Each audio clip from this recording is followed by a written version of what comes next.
अस्सलाम वालेकुम एवरीवन। आज मैं आप लोगों के साथ क्रीमी फ्रूट सैलड की रेसिपी शेयर करने लगी हूँ। आप ना इसको रशियन सैलड भी कह सकते हैं।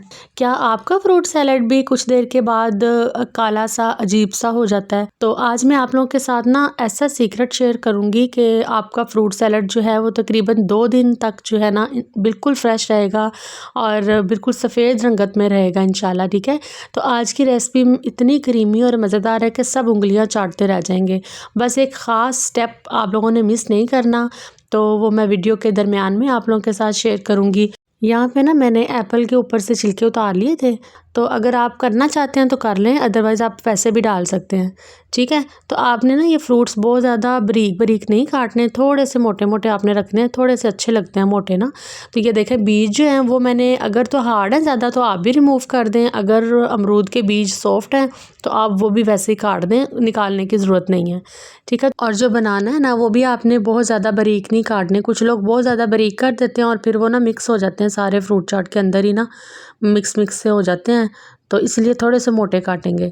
यहाँ देखें, यहाँ पे सारी मैंने ना फ्रूट्स जो हैं वो काट लिए थे, बहुत ज़बरदस्त से लग रहे हैं।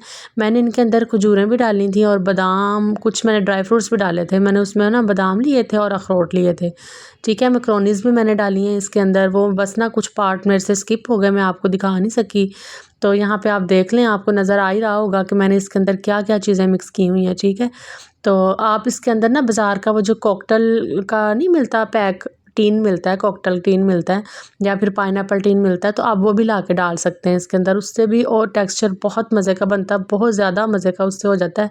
बिल्कुल ऐसे ही लगती है कि जैसे ना आप बाज़ार से लाए हुए हैं। तो यहाँ पे देखें, यहाँ में मैंने ना फ्रेश क्रीम घर की ले लिया है, तो आपको जितनी क्रीमी रखनी है आप उस एतबार से ले लीजिएगा। ये तकरीबन ना 2 कप होगी, 2 से 2.5 कप होगी, क्योंकि मैं ज़्यादा बना रही हूँ ना, तो इसीलिए फिर मैंने ज़्यादा ली है। तो इसको स्मूथ करने के लिए मैंने इसके अंदर चीनी डाल दी है और इसको ब्लेंड कर रही हूँ। चीनी डाल के ना तो इसको हम ब्लेंड कर लेंगे ताकि ये सारी गुठलियाँ सी जो हैं क्रीम की, मलाई की, ये ख़त्म हो जाए।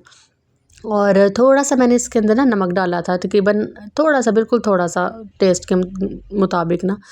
तो अब इसके अंदर हम तकरीबन 5 से 6 चम्मच जो है मायोनीज़ डालेंगे। ये बहुत सीक्रेट चीज़ है, इसको आपने लाजमी डालना है, इससे टेस्ट बहुत मज़े का बनता है। 1 कप मैंने इसमें दही शामिल किया था, 1 टीस्पून काली मिर्च का पाउडर, 1 टेबल स्पून तकरीबन चाट का मसाला डाला है।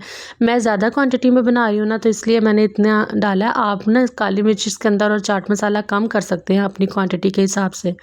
ठीक है, तो ये प्यारा सा स्मूथ सा बन जाएगा मिक्सचर। तो इसको हम सारे फ्रूट्स में डाल के अच्छी तरह से मिक्स कर देंगे। और इसमें ना मेरी सीक्रेट, ये मेरी मोस्ट सीक्रेट रेसिपी है, आपने इसको ज़रूर फॉलो करना, बहुत यमी बनेगी। ठीक है, तो फिर मुझे कमेंट बॉक्स में ज़रूर बताइएगा।